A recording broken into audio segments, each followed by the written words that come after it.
If marriage is all that he is offering you, you are settling. Let me repeat that. If the only thing that you're getting from the man is that you are now a Mrs. rather than a Miss, and that is the goal that you've achieved, you are settling. What we must understand as women is the spirit of desperation will put you in situations and circumstances that you call marriage, whereby the only thing that you've got is a ring and a title called Mrs., but nothing else has changed in your life. Women who put themselves in this circumstance have got a poor deal. The spirit of desperation has made them actually settle for less. This is so important. Let me take it one step back. Marriage is the least a man can do. It's actually one of the lowest value things that a man can actually give you. And marriage is such a beautiful thing, but it's one of the lowest value things a man can put on the table and give to you if you're not a smart woman, a woman who understands what actually comes with marriage. And we're going to talk about this so that if you are currently single, that you ensure that you are not settling for less, that you do not come out with a title called Mrs., a ring, and that is it. That is a very poor deal. It's the lowest thing because once you're married, and then what? He's given you the marriage, you've got his last name, and then what? Apart from becoming a Mrs., what you need to understand is, how is your life going to change because you are married? That is the most important thing. You need to understand that God has called a man to cover you. God is your ultimate covering. Number one, trust in the Lord with all thy heart, the ultimate covering. And after that, your husband is a place whereby you are meant to find rest. Your husband is meant to cover you. Your husband is meant to provide and protect you. So if all you are getting out of it is the joy of saying I'm a wife and I have a husband, and that is all you are going to get out of this marriage, run for the hills. Run very quickly, run very fast. You are getting a bad deal, and the enemy has sent you a counterfeit, and the spirit of desperation is running one over you, because it's the spirit of desperation that will put women in a place whereby they go and marry someone who isn't doing beyond the marriage. All they've done is, now you're my wife. And then you look at your life circumstances, nothing has improved. You see, marriage, when two become one, two are actually meant to conquer more. Two are meant to become greater. Two are meant to achieve more. You should be in a position when you look at marriage to know that you're not settling. These are areas that you should be checking. Number one, if he's given you more than just the title, what is your financial situation looking like? And honey, please, darlings, one step back. 50-50 is not it. The day I say 50-50 is the day we can find a woman in the word who had to do 50-50 with her husband. And please do not tell me it's the 21st century. It means that you've chosen the wrong one. You're dating below your tax bracket, and you're dating below the bracket that the Most High even set for you. 50-50 is not it. So what is your financial situation? That marriage, what is he doing for you? How is he providing for you? You need to have beyond, that is my husband. So looking at your financial situation, if you're getting married, what is he taking care of? What's the difference in your life financially? And darlings, it's so important. Can we all collectively agree this as women? You start to see the fruits of this when you're actually dating for marriage. If you find a man who is willing to let you suffer on earth whilst courting, do not go into that marriage and thinking he won't let you suffer in the marriage. He's going to do that and 10 times worse. 10 times worse because in his head, he thinks maybe you will stick it out and you will endure the pain because you want to be a Mrs. so desperately. So your financial situation, if he's doing more than marriage, if he's offering more than just the title of Mrs., your financial situation should be one where the burden and pressure has eased. And this is, I always encourage women to have their own money. Even with your own money, you will notice the difference. That man will say, well, actually, yeah, I know you're good. I can see you're living a good life, but let me help you cover this, this, and this. Yes, I'm actually, if we're getting married, I'm going to be the one that provides for this, this, this, this, and this. Are those conversations happening? Because if all he's bringing to the table is, after many years, let's get married. No. He wants a living cook, a living cleaner, and a living for free. And the spirit of desperation wants you to think that you have got a good deal. This is a very, very bad deal. As a woman, this is a bad deal. It's not even something you can contemplate.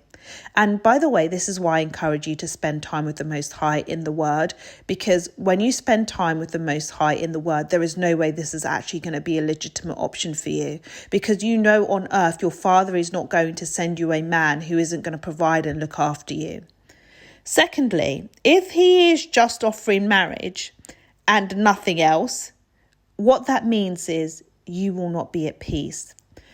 That man at the table needs to be bringing you peace, emotional peace. I need for you to ask yourself, if you are currently dating for marriage, what is your peace level like? Are you peaceful? Do you go to bed and literally sleep through and you are not worried? If that's the case, you are winning in life. Because you see, it's so important again. Marriage has goals. Marriage is beyond you are a Mrs. That man is meant to not hinder your peace. Anything that's hindering your peace, you got to go. You have got to go. This is really, really critical. So in understanding marriage, if marriage is all he offers you, you are settling. What's his contribution to your peace? If you also look at the book of Ruth, Ruth says to Naomi says to Ruth, I want for you to find a husband so you can go and find rest in your husband's house. As a woman, you are meant to find rest in your husband's house. Your life is meant to become easier. So in courting and dating, one of the things that you're assessing is he making your life easier? If your life is becoming more difficult, him marrying you is nothing. It's absolutely nothing. That's a deal for him, because he now has a living maid, a living cook, a living cleaner. And all you got was you were a Mrs. Don't do it. Do not do it on this earth.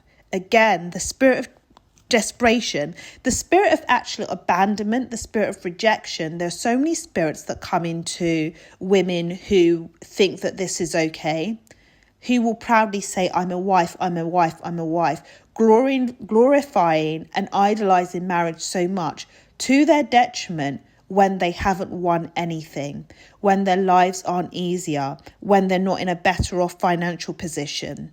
If you look at the Proverbs 31 wife, one thing that you know is, yes, she's a wife, but look at her life. She's able to buy her own vineyard, and the reason for that is that woman has spare money. That woman has capital. All her money in her own name, all her money isn't being used to prop up a man. She also has house help. She also has assistants. She's able to look good. She's able to look after a house. She's able to wear fine linen. What does your life look like in the marriage that you're considering stepping into? What does your life look like with this man that you're courting? If you're not able to do certain things and the only thing on the table is actually you are now Mrs. X, you are now a Mrs., I promise you that is a bad deal. That's a deal whereby you are not winning as a woman. One thing I personally think is the Lord is so good, undeniably good. And he is the ultimate covering. And the role of a man is for that man to, after God, after Jesus, to be the one that then also covers you. And if the covering is just a title of Mrs., that is insufficient. So it's so important when you go into dating and courting for marriage, is to not be afraid to ask the critical questions, not be afraid to observe. And critical questions, you're not just looking for words. You need to be able to see in your dating and courting, is what he's saying matching up to what he's doing? And what I mean by that is what's going to be different when we get married? What are the things that you want to take ownership? What does it look like for you? And really looking at how he's treating you during dating and courting. If your life, and you know this, can we all acknowledge something we all know? If you are dating and courting and your life isn't fundamentally different for the good, why are we entertaining this? Why? Your life needs to be fundamentally different for the good of you as a woman. In dating and courting, you should start to see the fruits of rest. Let me give you an example of this. This is why, again, go back to your word. Everything is about God. Everything is about his word. There is nothing greater than that. When we go back to his word, look at Boaz. Boaz wasn't even dating and courting Ruth.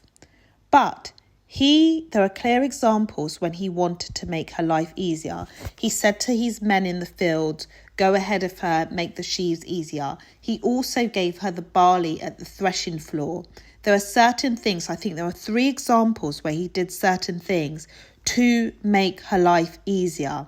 This is before they were married. So you will see the fruits of how he intends to treat you before you get married, because marriage is the least he can offer. Even if you look at Esther, and Esther wasn't in a dating and courting situation, that was a whole different ball game, but she walked away from that situation and she was given gifts. What's he doing for you? Marriage isn't enough. You need to know, how is your life going to change? And you also, as a woman, need to be really, really critical enough to say, actually, on evaluation, what you're showing me here is I'm going to be in a detriment. I'm actually not going to be in a position whereby my life is going to improve. All that's going to happen here is I become a wisses, and I also, my mother would say, I'll become a pisses as well, meaning that, like a dishcloth, a piece of cloth, a misses to a pisses. Sorry, digression here. But whereby you're just used to clean up and tidy up, that's not acceptable. So really be okay in analysing, does your situation improve? Because marriage, if that's all he's offering, you are settling.